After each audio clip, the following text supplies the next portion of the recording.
اللہ. قرآن پڑھنے والوں کی شان بھی اللہ نے بہت اونچی رکھی ہے.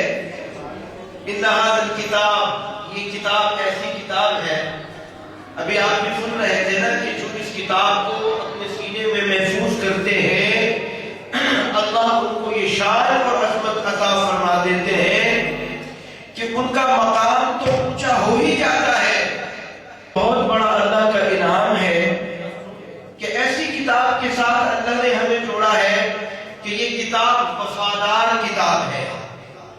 توجہ ہے میری طرف، ذرا بات کو سمجھیے گا. میں وفادار کہہ رہا ہوں اس لیے کہ دنیا میں کتابیں اس کے علاوہ اور بھی ہیں، تورات، زبور اور انجیل، لیکن وہ صرف کتابیں ہیں. اس کتاب کی شان یہ ہے کہ یہ کتاب اللہ بھی ہے اور کلام اللہ بھی.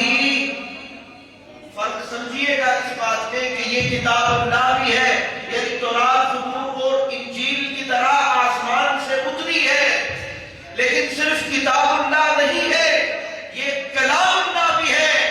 اللہ نے تورات، زبور اور انجیل کی تلاوت نہیں کی.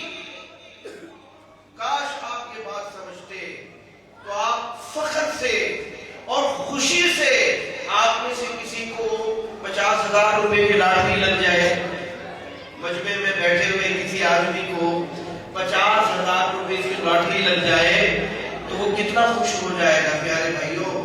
خوش ہوگا.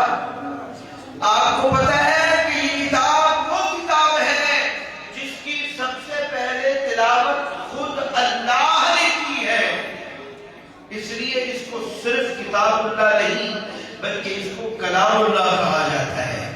یہ اللہ کا کیا ہے بھائی؟